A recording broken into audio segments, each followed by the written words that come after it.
नमस्कार दोस्तों, आइए सुनते हैं मालती जोशी जी की कहानी परिणय।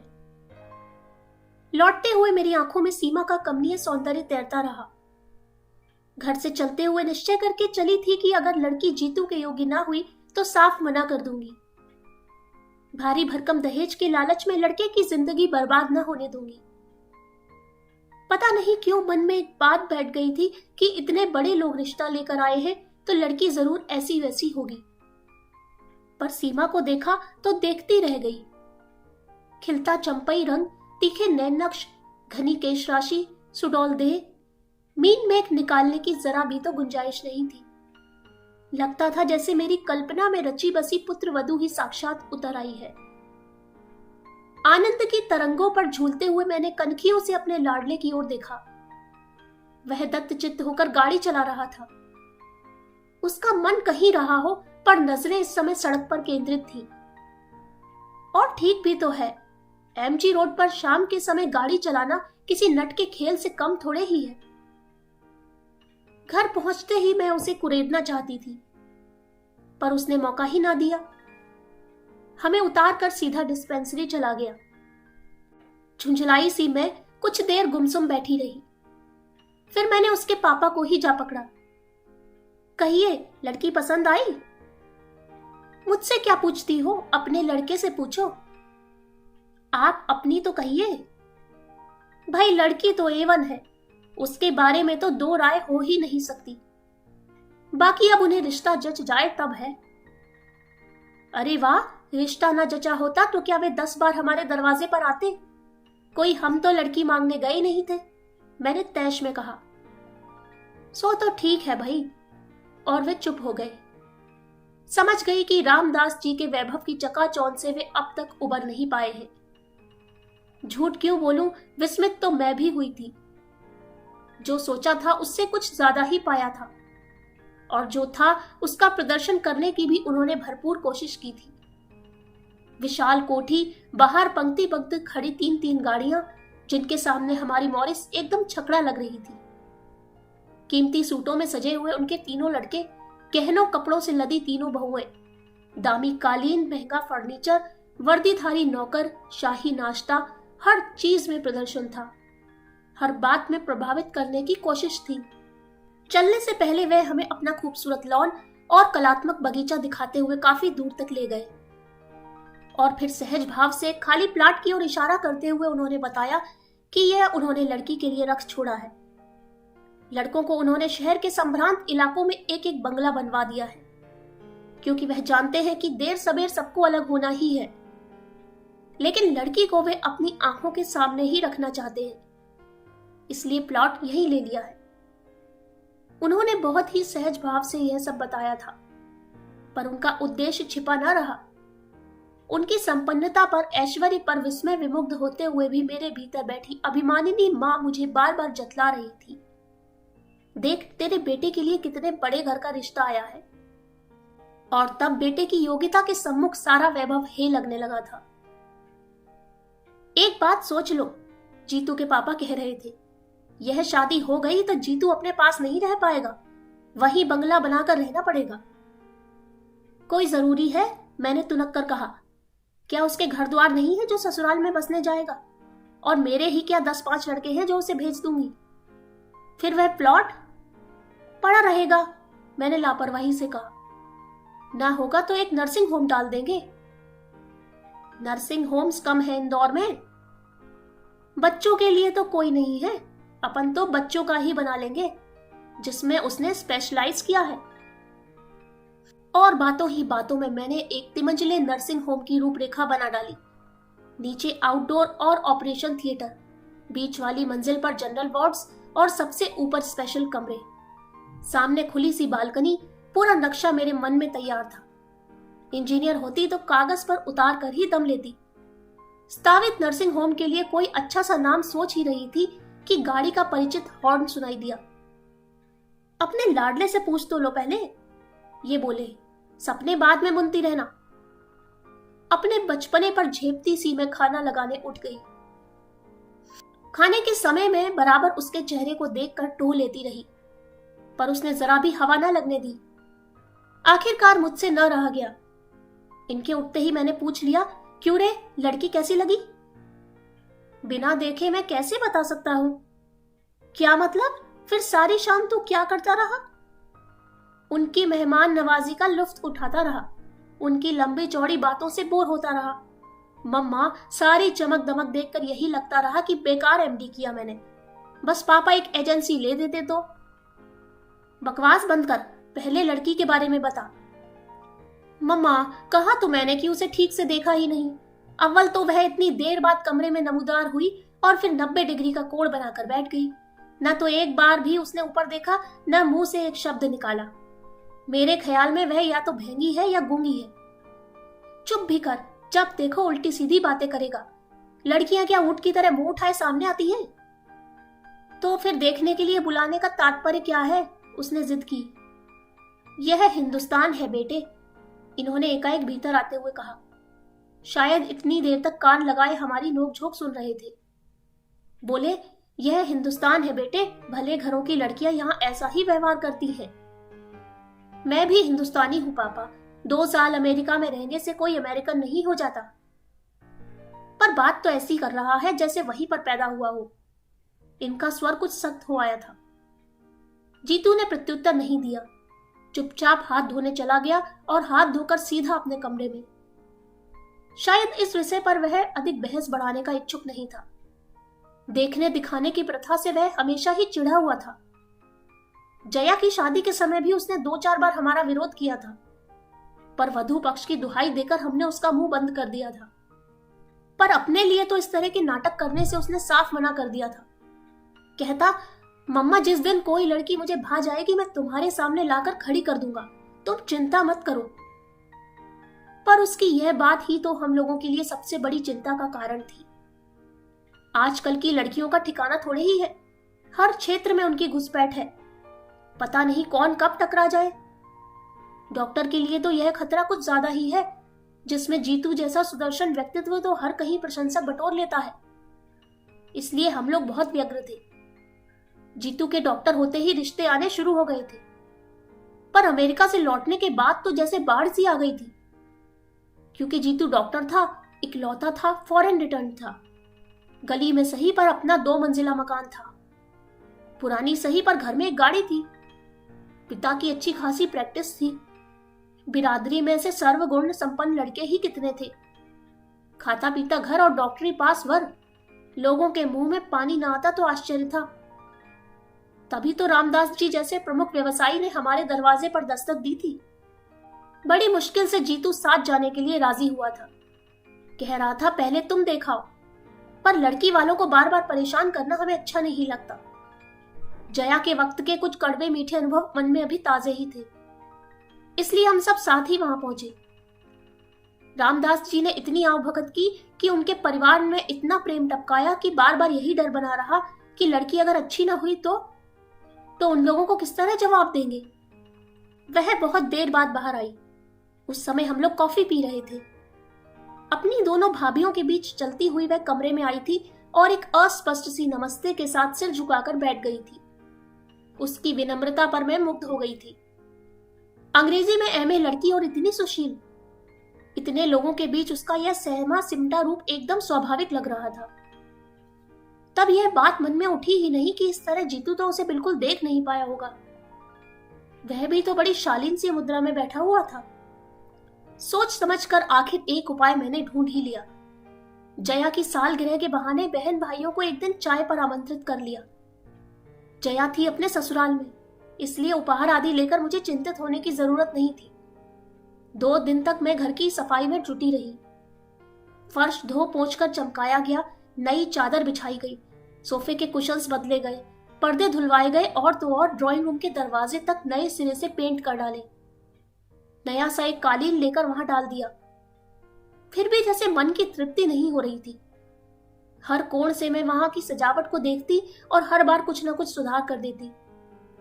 ये लोग बीच में टोक न देते तो शायद मेरा यह क्रम मेहमानों के आने तक चलता रहता। दोनों बाप बेटे हाथ बांधकर बैठे हुए थे और मेरी परेशानी का मजा ले रहे थे। जब 2-3 बार वाला वॉल पीसेस और कैलेंडर्स बदल चुकी तो उन्होंने कहा, मेरा ख्याल है एक बार डिस्टेम्पर हो जाता तो ठीक रहता। 5 बजने में अभी तो बहुत टाइम है। क्यों? इतना गुस्सा आया मुझे। एक तो खुद करेंगे नहीं, और मेरा फूला हुआ चेहरा देखकर ही जीतू मेरे मूड को भाप गया। तो बोला, मम्मा क्यों बेकार ही परेशान हो रही हो? लाख कोशिश करें हम, यह घर कोठी तो बनने से रहा। उसे मत रोक जीतू, अपने होने वाली बहू को इम्प्रेस करने की योजना है उसकी। And you know, first impression is the last impression. कोठी ना सही, आउट हाउस तो लगेगा ही ना यह घर। अरे आउट हाउस भी लग जाए तो गनीमत समझो, मैंने तुनक कर कहा। जाने किस दरिद्र जगह में डाल दिया है। सारा पैसा कितना भी करो, रौनक ही नहीं आती। गुस्से में ही सही मैं अपने मन की बात कह गई थी। इतना लंबा चौड़ा मकान बनवा तो लिया, पर गली की वजह से उसकी सारी शान पर पानी सा फिर जाता था। रामदास जी के आउट हाउसेस सचमुच इससे अच्छा शो देते थे। उस दिन प्लॉट देखने ले गए थे, तब उन्होंने दिखाई थी छोटे छोटे घरों की वह लंबी कतार। उनकी संस्था के कर्मचारी उनमें रहते थे, खुली जगह में, हरियाली के समुद्र के बीच वे छोटे छोटे द्वीपों की तरह लग रहे थे। जीतू ठीक ही कहता है, बेकार मेहनत करने से क्या फायदा, उस वैभव से तो होड़ लेना ही असंभव है। ठीक 5 बजे वे लोग आए, छोटी वाली दोनों भाभियां, छोटा भाई और वह। मुझे अच्छा लगा। बहुत भीड़ होती तो वही उस दिन वाला किस्सा हो जाता। लगा कि लोग समझदार हैं। सीमा उस दिन की तरह गहनों से लदी नहीं थी। मेकअप भी बहुत हल्का था, इसलिए उसका सौंदर्य आज आंखों में चकाचौंध नहीं भर रहा था, बल्कि ठंडक दे रहा था। नींबू कलर की हल्के जरी के काम वाली शिफॉन उसके रंग के साथ एकाकार हो रही थी और देखने वालों की आंखों को बांध देती थी। मेरी नौकरानी ने तो वही निर्णय सुना दिया, लाडी घड़ी सुंदर छे हो, कदे मारी नजर नहीं लग जाए। वे सभी लगभग समवयस्क ही थे। उन्हें ड्राइंग रूम में छोड़कर मैं रसोई में चली आई और देर तक नाश्ता लगाती रही। नाश्ते की तैयारी भी मैंने कल से शुरू कर दी थी और अपना सारा पाक कौशल दांव पर लगा दिया था। उन लोगों ने हर वस्तु के साथ न्याय किया और प्रशंसा के पुल बांध दिए। छोटी बहू ने 2-1 चीजों की विधि भी पूछी, अच्छा लगा। सीमा जरूर धीरे धीरे चुग सा रही थी, पर मैंने ध्यान नहीं दिया। अपनी होने वाली ससुराल में कोई चबर जबर खा सकता है भला। खाने के बाद मैं महिलाओं को घर दिखाने में लग गई। उन दोनों बहुओं ने हर बात की प्रशंसा की, सजावट की, सामान की, कढ़ाई की, बुनाई की। सबसे अंत में मैं उन लोगों को किचन में ले गई जो मेरा अभिमान बिंदु था। सफेद रंग में नहाया हुआ, आधुनिक उपकरणों से सजा हुआ, अलमारी में झिलमिल करते स्टील के बर्तन, चमकते पीतल के हिंडालियम के डिब्बे, जगमग करती क्रॉकरी, मचान पर एक सी झालर से सजी अचार मुरब्बे की बदनियां। जो भी देखता प्रशंसा करता। इन लोगों ने भी की, पर सीमा यहां भी चुप चुप बनी रही। इस बार मैं उतनी तटस्थ नहीं रह सकी, मन में कुछ चुभा जरूर। मुंह खोलकर तारीफ ना करती, पर प्रशंसा की एक नजर तो डाल लेती। आखिर कल को यह गृहस्थी उसकी भी हो सकती है। उनके जाते ही मैंने पूछा, क्यों रे, आज तो ठीक से देख लिया ना? हाँ। अच्छी है? हाँ, बशर्ते बोलना जानती हो। क्या मतलब? मतलब यह है मम्मा कि वह जरूर हकलाती होगी, नहीं तो 2 घंटों में क्या एक बार भी मुंह नहीं खोलती। आश्चर्य में भरकर मैं उसे देखती ही रह गई। देखो, 2-2 बार तुम लोग लड़की देख चुके हो, और तो और उसे घर भी बुला चुके हो। अब अगर मना कर दे हम लोग तो क्या शराफत होगी। बिरादरी में कहीं मुंह दिखाने लायक भी नहीं रह जाएंगे हम, इन्होंने सख्ती से कहा। और अगर वहीं से इनकार आ जाए तब? उस ओर से निश्चिंत रहो, उनके मन में जरा भी शंका होती तो वे लड़की को यहां नहीं भेजते। मैं तो सोचता हूं कि वे तो अपनी ओर से सब तय मानकर ही चल रहे हैं। कैसे? याद नहीं उस दिन जब हम लोगों को प्लॉट वगैरह दिखाने ले गए थे, तब रामदास जी के पुराने पार्टनर की लड़की मिल गई थी। तब उन्होंने जीतू का परिचय देते हुए कहा था, यह तुम्हारे जीजा जी हैं। अरे हाँ, और मुझे एकदम सारी बातें याद आ गई। उस दिन रामदास जी हमें अपना बगीचा दिखाते हुए दूर तक उस प्लॉट के पास ले गए थे जो उन्होंने अपनी बिटिया के लिए रख छोड़ा था। हम लोग मुआयना कर ही रहे थे कि पीछे आउट हाउस की तरफ से एक लड़की साइकिल पर आती दिखाई दी। पास आते ही साइकिल से उतरकर उसने पहले रामदास जी को और फिर हम सबको सलज्ज भाव से प्रणाम किया। लड़की बहुत सुंदर नहीं थी, वेशभूषा भी साधारण ही थी, पर कोठी के चमक दमक भरे वातावरण के बाद उसका रूप ऐसे लगा जैसे बरसात के बाद धूप निकल आई हो। स्कूल जा रही हो बेटे? जी। माँ ठीक है? जी, रात कुछ बुखार आया था, अब तो ठीक है। बस अब तो उन्हें ठीक होना ही है। यह तुम्हारे जीजा जी अमेरिका से डॉक्टरी पढ़कर आए हैं, सो किसके लिए? रामदास जी ने कहा। फिर जीतू की ओर देखकर बोले, बेटा जितेंद्र, यह एक ही साली है तुम्हारी, लेकिन 10 के बराबर है, बचकर रहना। उसने कनखियों से जीतू की ओर देखा और शर्मा कर मुस्कुरा दी। फिर धीरे से रामदास जी से बोली, ताऊ जी मैं चलूं अब? हाँ बेटे, 10:30 हो रहे हैं, चलो अब, नहीं तो लेट हो जाओगी। उन्होंने प्यार से पीठ थपथपाकर उसे विदा किया। जाने से पहले उसने एक बार फिर हम सबको नमस्कार किया और साइकिल हाथ में लेकर चल पड़ी। कुछ दूर जाने के बाद ही वह उस पर सवार हुई। उसकी विनम्रता पर मुग्ध हो गई मैं। पूछ ही लिया, कौन है यह? बड़ी प्यारी लड़की है। मेरे दोस्त की बेटी है। हम दोनों एक ही दफ्तर में काम करते थे। क्लर्की की बंधी बंधाई आमदनी से तंग आकर दोनों ने साथ ही यह बिजनेस शुरू किया था। तब कल्पना भी न थी कि यह इतना अच्छा चल निकलेगा। दुख यही होता है कि जब अच्छे दिन आने को हुए वह चल बसा। अरे क्या डेथ हो गई? हाँ, एक स्कूटर एक्सीडेंट में वह और अनु से बड़ा लड़का दोनों जाते रहे। तब से माँ बेटी यही है। धंधे में जो शेयर था उसके एवज में भाभी ने यह मकान मांग लिया है। उसी में रहती है। एक प्राइवेट स्कूल में पढ़ाती है। पिछले 2 सालों से बीमार चल रही है, इसलिए उन लोगों ने अब अनु को लगा दिया है। रिश्तेदार तो होंगे या कोई नहीं है? मैंने सहानुभूति से पूछा। है क्यों नहीं, पर बहन जी रिश्ते सब पैसे से बंधे रहते हैं। शंभूनाथ की मृत्यु के बाद उसके पिताजी आकर बहू को पोती को लिवा ले गए थे, पर इंश्योरेंस के पैसों को लेकर मनमुटाव हो गया। उनकी इच्छा थी कि वह पैसा शंभू की बहन की शादी में लगा दिया जाए।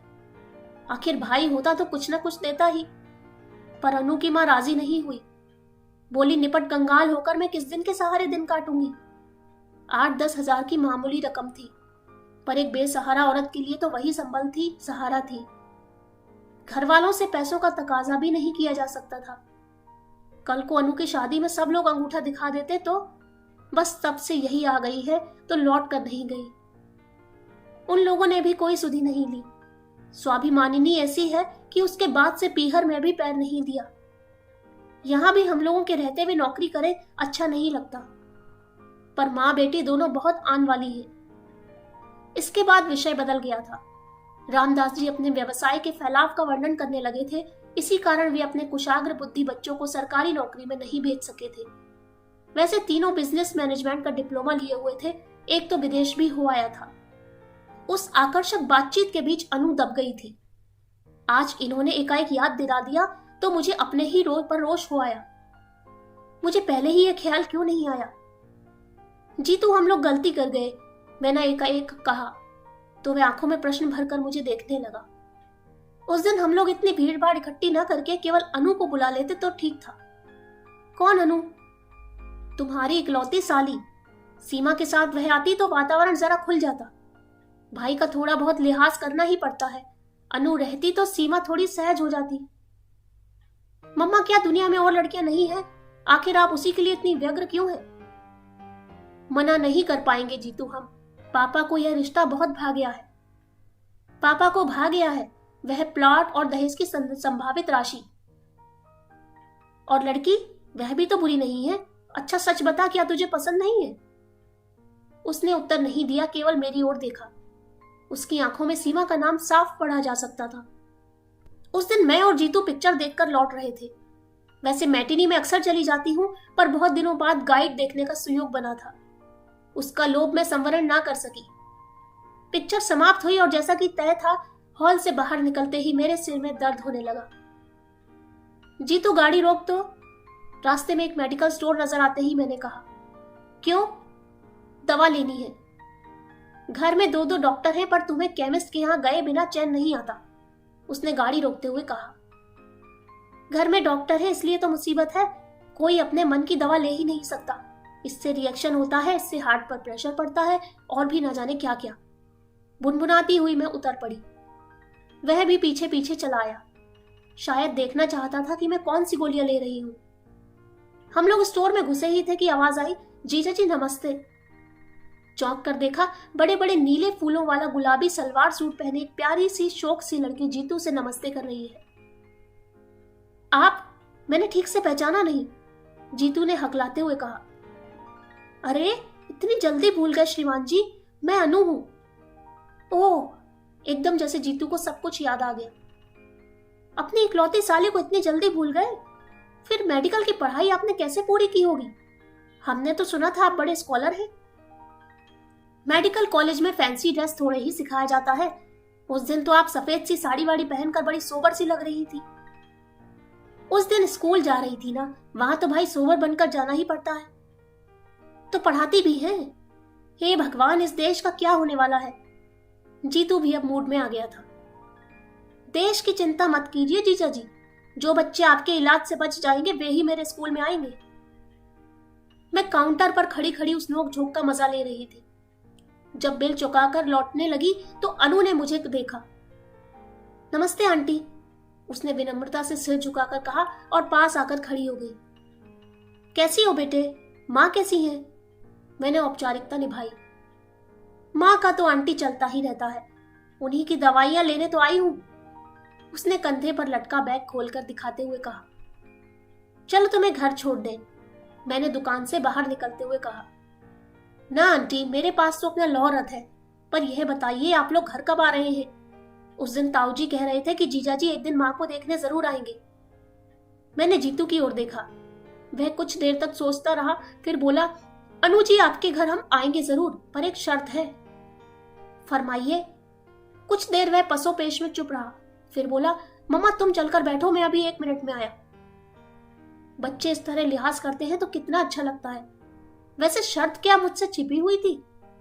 सीमा को भी उसके साथ अनु के यहाँ बुलवाने की बात होगी और क्या।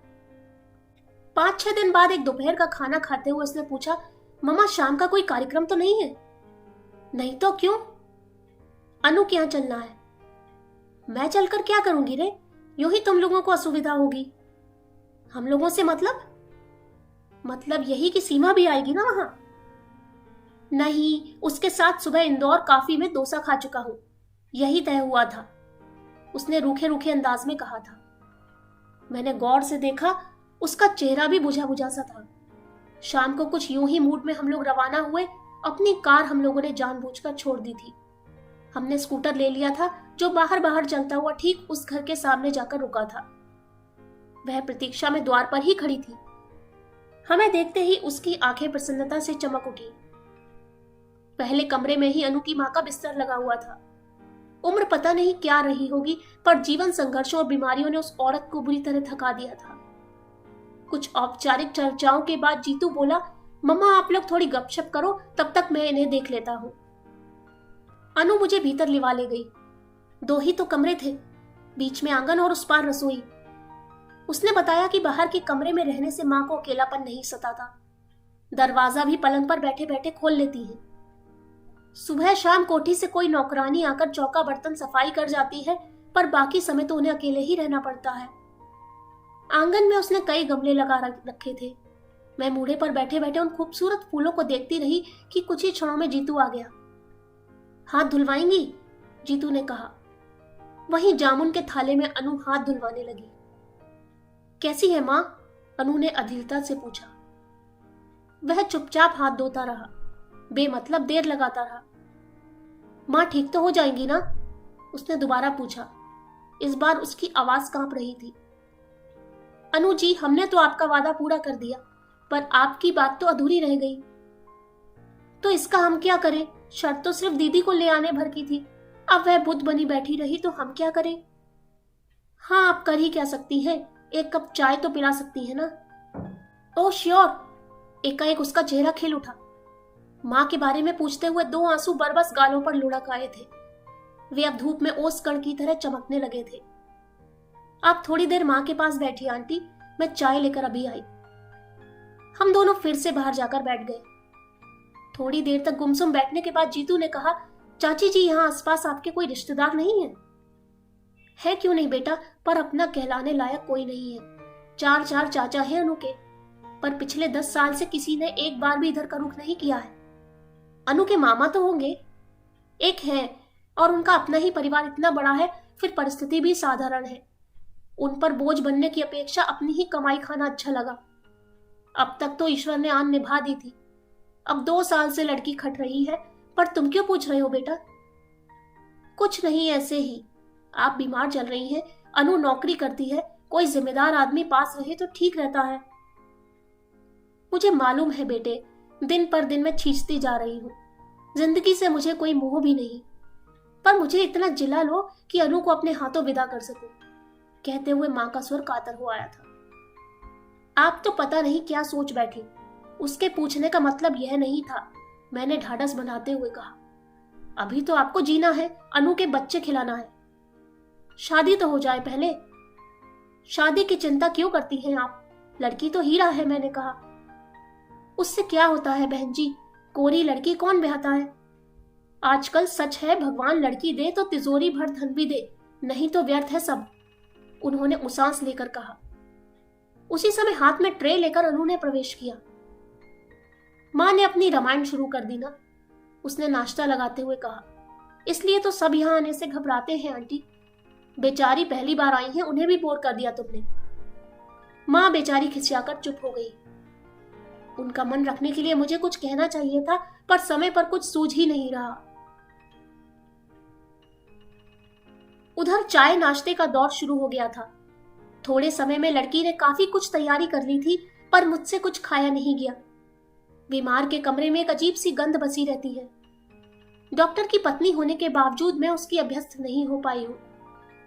हम लोग उठने लगे तो अनु की मां ने अनु से जीतू का टीका करने को कहा और उसके हाथ में 21 रुपए रखे। वह एकदम तमतमा गया। बोला, आप क्या मुझे फीस दे रही हैं? मैं तो घर का आदमी बनकर यहाँ आया था, डॉक्टर बनकर नहीं। अनु की मां ने दोनों हाथ माथे से छुआते हुए गिड़गिड़ाकर कहा, फीस नहीं है बेटे, तुम्हारी फीस देने की सामर्थ्य नहीं है मेरी। इस घर के दामाद हो तुम। अनु और सीमा में मैंने कभी फर्क नहीं किया। तुम घर के बड़े दामाद पहली बार घर आए हो, खाली हाथ कैसे जाने दूं? चाहिए तो था कि हम बहन जी का भी कुछ सत्कार करते, पर उतनी सामर्थ्य ही कहाँ है। बस हाथ भर जोड़ लेते हैं। इतना कहते हुए भी वे हाफ गई थी।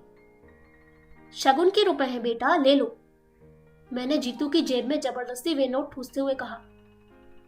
मैंने देखा अनु की मां की आंखें तरल हो आई हैं। जीतू ने कोई प्रतिवाद नहीं किया, पर वह गुमसुम हो आया। सड़क तक हमें छोड़ने आई अनु ने भी इसे लक्ष्य किया। बोली, जीजा जी प्लीज मां की बातों का बुरा ना मानिएगा, कभी कभी वह बेहद भावुक हो जाती है। उनकी तबीयत को देखकर हर बात मान लेती हूं मैं, आप भी। नहीं अनु, मैंने किसी भी बात का बुरा नहीं माना, जीतू ने उसे आश्वस्त करते हुए कहा। मां लोगों की बातों का कोई बुरा मानता है भला? अनु तो आश्वस्त होकर घर लौट गई, पर जीतू सारे रास्ते वैसा ही चुप चुप रहा। मैंने समझाया भी, इतना संकोच करने की जरूरत नहीं है। कल को तेरी शादी होगी तो मैं अनु को 20 की जगह 120 की साड़ी पहना दूंगी। पर आज अगर रुपए लौटा दिए जाते तो दोनों माँ बेटी यही समझती कि उनकी परिस्थिति का मखौल उड़ाया जा रहा है। पर वह उसी तरह गंभीर बना रहा। रात अचानक मेरे मन में एक बात कौंधी और मुझे उसके उखड़े मूड का कारण समझ में आ गया। बत्ती बुझाकर सो चुके थे हम लोग। फिर भी मैं धीरे से उठाई और जीतू के कमरे का दरवाजा खटखटाया। दरवाजा खुला ही था और वह रोज की तरह बैंड लैंप जलाए पड़ रहा था। मुझे देखते ही हड़बड़ा कर उठ बैठा और बोला, क्या बात है मम्मा, तुम्हारी तबीयत तो ठीक है ना? उसके स्वर में घबराहट थी। मुझे कुछ नहीं हुआ है रे, पास बैठे स्टूल पर बैठते हुए मैंने कहा। पर मुझे एक बात बता, क्या सचमुच सीमा ने आज तुझसे बात नहीं की? क्यों नहीं? कम से कम इतना तो साबित हो ही गया कि वह गूंगी नहीं है और हकलाती भी नहीं। मजाक रहने दे, मुझे ठीक से बता, अगर सचमुच उसका व्यवहार ऐसा ही रूखा रहा है तो मैं इनसे कल ही कह दूंगी। ऐसी घमंडिन लड़की मेरे घर में नहीं चलेगी। जीतू ने कोई उत्तर नहीं दिया, वैसे ही मुंह लटकाकर बैठा रहा। और इस जरा सी बात के लिए तू क्यों मन खराब कर रहा है? दुनिया में क्या और लड़कियां नहीं है? मम्मा, अगर मैं उदास हूं तो सीमा के लिए नहीं, सारी शाम मैं सिर्फ अनु की मां के लिए सोचता रहा हूं। क्यों? उनकी हालत बहुत खराब है मम्मा, हार्ट एकदम डैमेज्ड है। किसी भी समय कुछ भी हो, पैरालिसिस का एक अटैक उन्हें हो चुका है। दूसरा किसी भी समय हो सकता है और वह इतना आसान नहीं होगा। पैरालिसिस? पर उनकी उम्र तो इतनी ज्यादा नहीं लगती। उम्र से क्या होता है, ब्लड प्रेशर तो है, डायबिटीज तो है, शुगर का परसेंटेज कितना हाई जा रहा है। उनका चार्ट देखती तो तुम्हें गश आ जाता। कोई जिम्मेदार आदमी घर में होता तो मैं स्थिति की गंभीरता से उसे परिचित कराता। पर ले देकर बस वही एक लड़की है घर में, उससे कोई क्या कहे कैसे कहे। सच ही तो कह रहा था वह। जया सगाई से 4-5 दिन पहले ही आ गई थी। आते ही वह शुरू हो गई, मम्मा लड़की खूब सुंदर है ना, नहीं तो मैं कभी मुंह दिखाने लायक नहीं रह जाऊंगी। अब जैसी भी है देख लेना, मैंने चुटकी लेते हुए कहा। नहीं मम्मा ऐसा गजब ना करना, अपने यहाँ इतने रिश्ते में लौटा चुकी हूँ, सबसे कह रखा है एक ही बहू आएगी घर में, तो वह ऐसी वैसी नहीं चलेगी। अब जो यह लड़की सुंदर ना हुई तो लोग मेरा मजाक बना डालेंगे। मेरी जिठानी तो अभी से कह रही हैं, देखें कौन सी अफसर आएगी। उनकी भतीजी के लिए मना करके मैंने उन्हें खूब नाराज कर दिया है ना। यहाँ भी तो वही हाल है, मैंने कहा। लोग बाग अपनी लड़की देखते नहीं और मुंह उठाए चले आते हैं, और मना कर दो तो हमेशा के लिए मुंह फुला लेंगे। जब से बात पक्की हुई है बस यही चर्चा है कि हमने बस पैसे का मुंह देखकर ही हाँ की है। अब तो बस यही लगता है कि कब शादी हो, कब बहू घर में आए। एक बार उसे देख लेंगे तो अपने आप सबके मुंह बंद हो जाएंगे। मेरी बात से जया की उत्सुकता चरम सीमा पर पहुंच गई। मैंने भी उसे ज्यादा प्रतीक्षा कराना उचित नहीं समझा। दूसरे ही दिन सीमा को बुलवा भेजा। सगाई की साड़ी खरीदने का बहाना था ही। वैसे भी मैं अब तक जया के लिए रुकी हुई थी। सोचा लड़कियों की पसंद से ही खरीदना ठीक रहेगा। रोज रोज कोई इतनी महंगी साड़ी तो खरीदता नहीं। रामदास जी स्वयं बेटी को लेकर उपस्थित हुए। हाथ जोड़कर बोले, आपका आदेश टाला नहीं जा सकता था, इसलिए ले आया हूं। वैसे उसकी अपनी कोई पसंद नहीं है, आप जो भी पहनाएंगी पहन लेगी। मैंने उन्हें आश्वस्त किया कि खरीदारी का तो बहाना है, दरअसल जया उसे देखना चाहती थी। मेरी बात से उनका सारा संकोच दूर हो गया। बार बार यह कहकर कि लड़की अब आपकी है, जब चाहे बुलवा लीजिए, वह वापस लौट गए। मैं जानबूझकर उन लोगों के साथ बाजार नहीं गई। सीमा के साथ अनु आई थी। मैंने जया के साथ जीतू को कर दिया। सोचा अब सब बराबर उम्र वाले साथ रहेंगे तो ठीक रहेगा। मेरी वजह से बेचारी यूं ही संकोच में पड़ जाएंगे। अनु और जीतू की नोकझोंक तो रामदास जी के जाते ही शुरू हो गई थी। बोली, जीजा जी आज तो ताऊ जी का लिहाज करके चली आई, पर यह मत जानिएगा कि हर बार इसी तरह दीदी के साथ घिसटती चली जाऊंगी। भविष्य में बकायदा निमंत्रण भेजना पड़ेगा।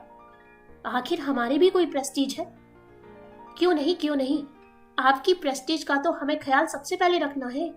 हमारी वकील तो आप ही हैं। जीतू ने कृत्रिम गंभीरता से कहा और डायरी निकालते हुए बोला, लाइए जरा अपना पता तो लिखवाइए। मैं तो अनु के आगे कुछ भी नहीं जानता। अनुराधा, अनुपमा या कि पौराणिक अनसुईया? गलत। लगता है नामों के बारे में आपका ज्ञान बहुत सीमित है श्रीमान जी। मेरा नाम अनुप्रीता है। Oh what a lovely name. बस हाय जीजा जी, आप कवि न हुए, नहीं तो कहते वाह, जैसी आप है वैसा ही सुंदर आपका नाम है। मुझे दुख है अनुजी कि मैं डॉक्टर हूं। सच बात कहता हूं जो अक्सर कड़वी होती है। कहिए तो। कहना चाह रहा था कि काश आप भी उतनी सुंदर होती जैसा आपका नाम है। हाँ ठीक तो है, अब तो आपकी नजरों में एक ही व्यक्ति सुंदर रह गया है। कहते हुए उसने होंठ भींच लिए। पलकों के किनारे भीग गए। मैंने जीतू को डांट कर चुप कराया तो बोला, बस इतने में ही रो दी। और आपके ताऊ जी कह रहे थे एक ही साली है पर 10 के बराबर। हमने तो सिर्फ बान की पेश की थी और आपके छक्के छूट गए। उनकी इस जुगलबंदी का हम सभी मजा ले रहे थे।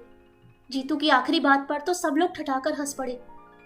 अनु भी बहादुरी के साथ मुस्कुरा दी। इसी हंसी खुशी के वातावरण में सब लोग घर से विदा हुए।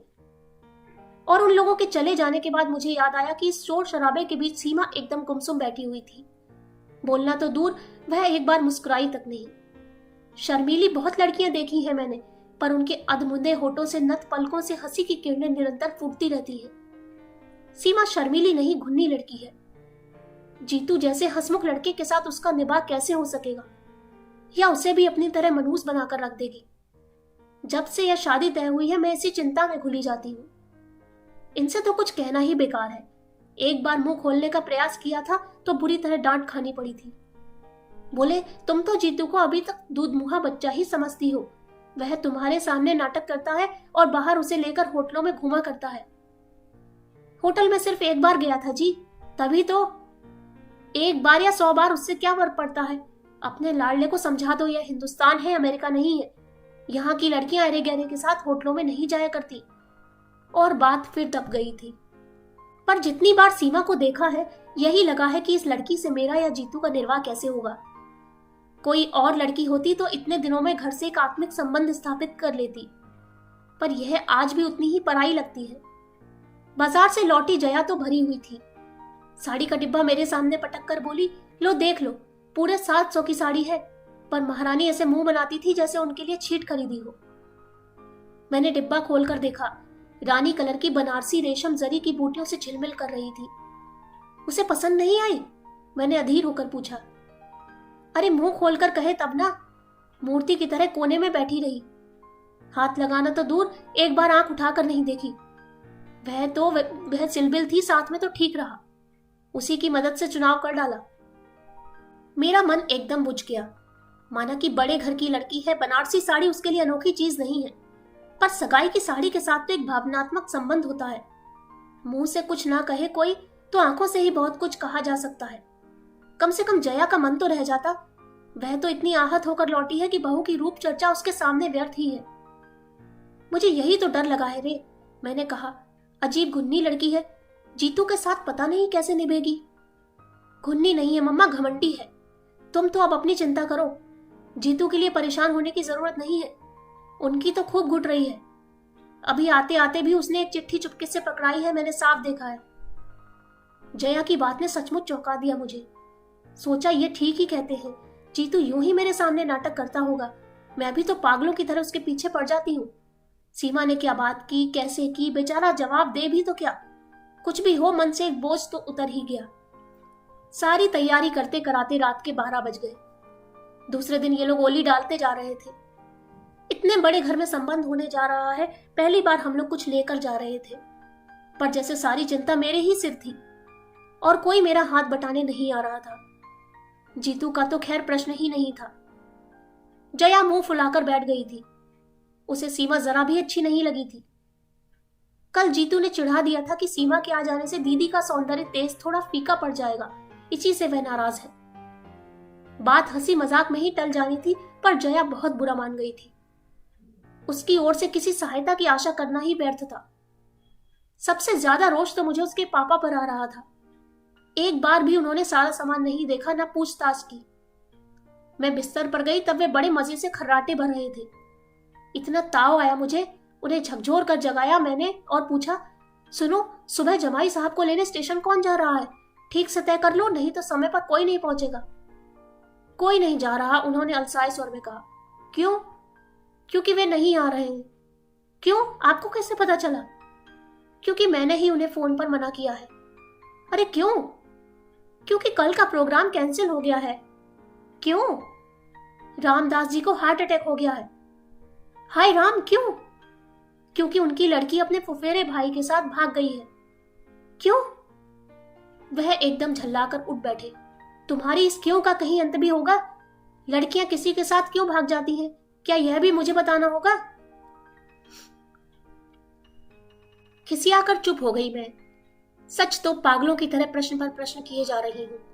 कम से कम इनकी मनस्थिति का तो ख्याल किया होता। शाम से अनबने हैं बेचारे, पर मुझे अपनी व्यस्तता के बीच ध्यान ही ना आया। इस कांड की तो मैंने कल्पना भी ना की थी। मन इतना बौखला गया था कि अनचाहे मुंह से निकल गया, अब क्या, मिठाई बांटो। वह गुर्राए।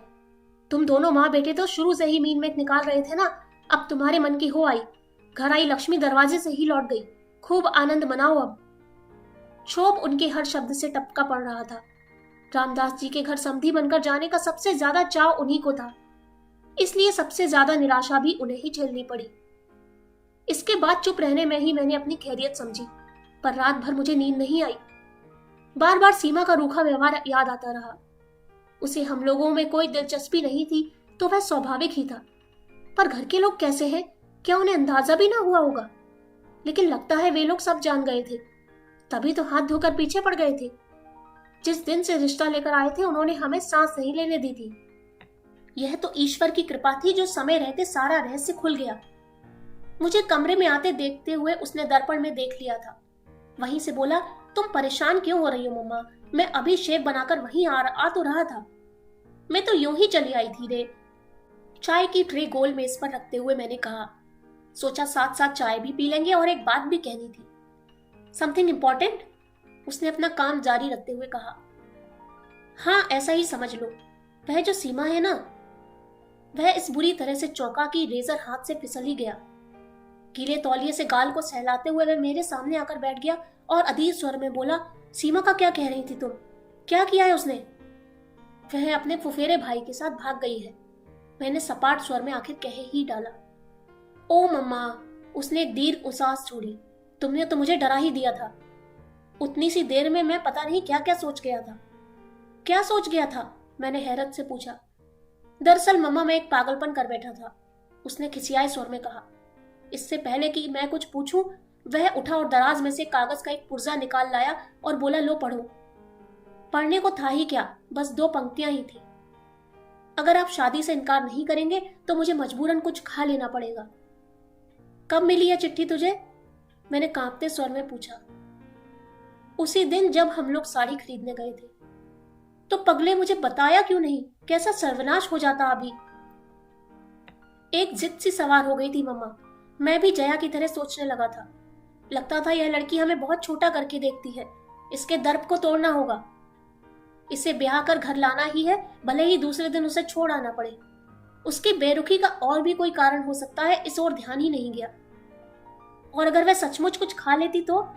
मैंने कप में चाय डालते हुए पूछा। इसलिए तो तुमने जब एकाएक उसका नाम लिया तो मैं डर गया। मुझे तो हैरत होती है मम्मा, पढ़ी लिखी लड़की होकर भी ये लड़कियां इतनी बुज़दिल कैसे होती है? अपने मन की बात मुंह खोलकर कहती क्यों नहीं? बस गूंगी गाय की तरह हर किसी खूंटे से चुपचाप बंध जाती है। अब तो उसने अपने तेवर दिखला दिए ना, मैंने कड़वाहट भरे स्वर में कहा।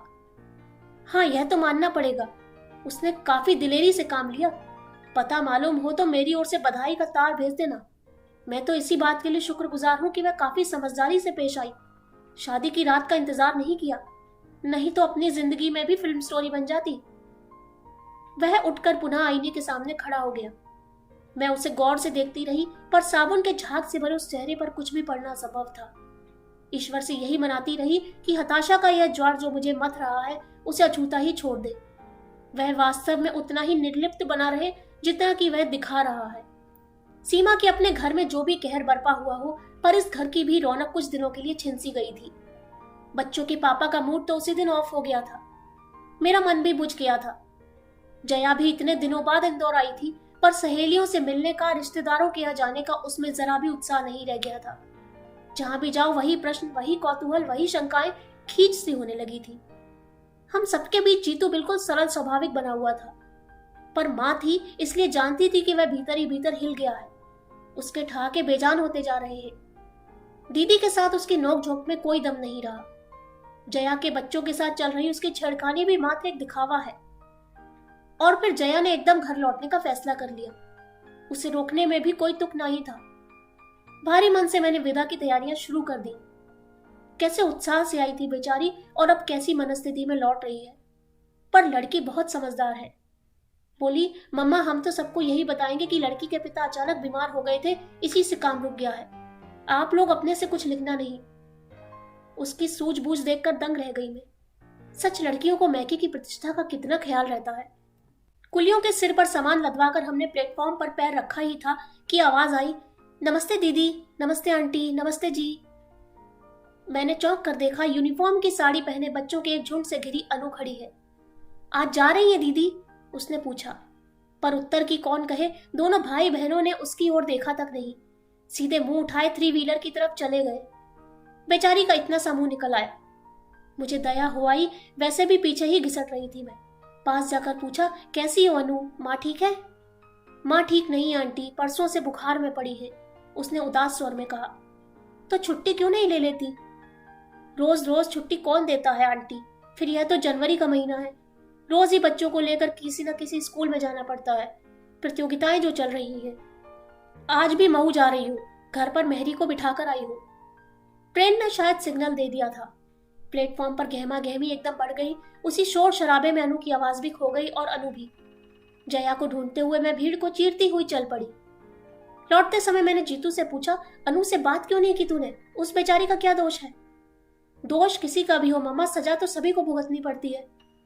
उसके स्वर से चौंक कर मैंने देखा, व्यथा से या कि रोष से उसका चेहरा काला पड़ गया था।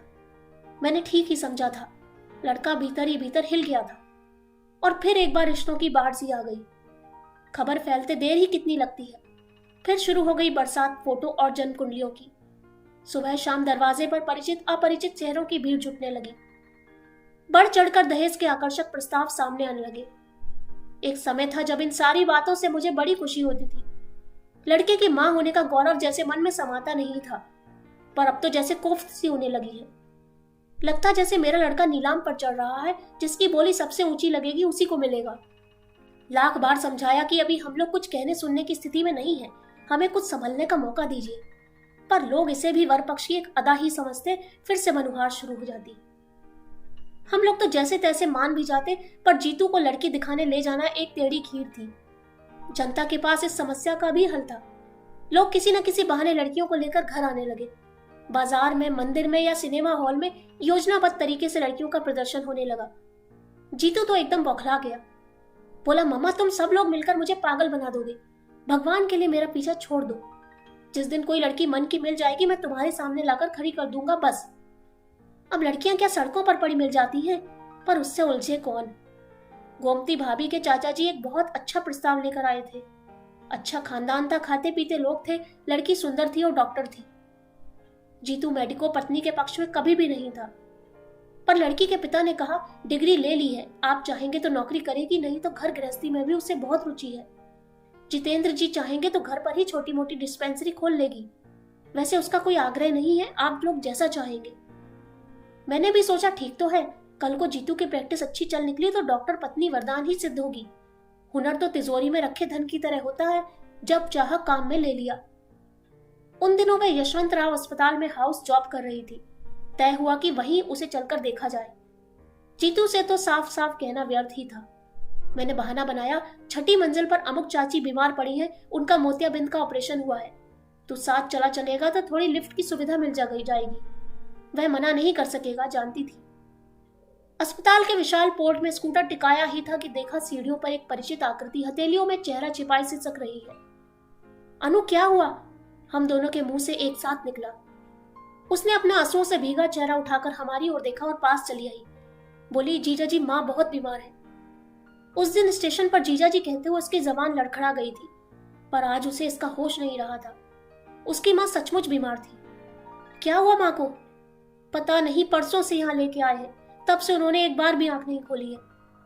कौन से नंबर में है? चलो देखते हैं। यही इंटेंसिव में है, पर वहां किसी को भीतर जाने थोड़े ही दे रहे हैं। ताई जी, भाई साहब, मामा जी सब बाहर ही बेंचों पर बैठे हैं। मुझसे तो वहां बैठा नहीं जाता, रुलाई सी छूटने लगती है। जीजा जी आप तो डॉक्टर हैं, आपको तो जाने देंगे ना?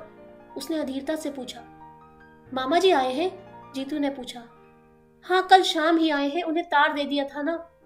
अच्छा अनु तुम अंदर चलो, मैं डॉक्टर परिहार को लेकर अभी आ रहा हूँ, जीतू ने अधिकारपूर्ण लहजे में कहा। एक बार हम लोगों की ओर करुण दृष्टि से देखते हुए अनु भारी कदमों से भीतर चली गई। उसके जाते ही जीतू मेरे सामने तन कर खड़ा गया और पास से गुजरती बेतहाशा भीड़ को अनदेखा करके बोला, ममा क्या तुम इस लड़की को बहू के रूप में स्वीकार कर सकोगी? मैं हतप्रद हो उसे देखती ही रह गई। यह मत सोचना ममा कि मैं भावावेश में आकर इतनी बड़ी बात कह बैठा हूँ। पिछले कई दिनों से यह बात मेरे मन में घुमड़ रही है, पर मैं व्यक्त नहीं कर पा रहा था। पर अब तो सोच विचार के लिए समय ही ना आ रहा। बोलो ना मम्मा प्लीज। पर बेटे यह बातें हड़बड़ी में तय नहीं की जाती। मैंने कहना चाहा तो वह फौरन मेरी बात काट कर बोला, कहा ना मैंने, अब सोच विचार के लिए समय नहीं रहा। मुझे मालूम है अपने इकलौते बेटे की शादी के लिए तुम्हारे मन में ढेर सारे अरमान हैं, पर मम्मा भीतर जो दम तोड़ रही है वह भी एक माँ है। उसने भी अपनी इकलौती बेटी के लिए कई सपने संजोए होंगे। उन सपनों के लिए वह जिंदगी भर अपनों से, परिस्थितियों से लोहा लेती रही। अब तो शायद वह कुछ भी कहने सुनने के परे चली गई है। अगर एक क्षण को भी उनकी चेतना लौट आए तो मैं उन्हें आश्वस्त करना चाहता हूँ। मैं उन्हें यहाँ से खाली हाथ नहीं जाने दूंगा। पर मम्मा इसके लिए मुझे तुम्हारी आज्ञा चाहिए, दोगी ना? उसकी बात पूरी ना हो पाई थी कि अनु बदहवास से दौड़ती हुई आई और बोली, जीजा जी जल्दी चलिए ना प्लीज, माँ को देखिए वे लोग क्या कह रहे हैं। पल भर को हम दोनों जैसे काट हो गए। मैंने ही किसी तरह अपने को समेटा और कहा, जीतू तुम अंदर जाकर देखो, अनु की चिंता मत करो, वह मेरे पास है, हमेशा रहेगी। और सुबकती हुई अनु को मैंने अपने अंक में भर लिया।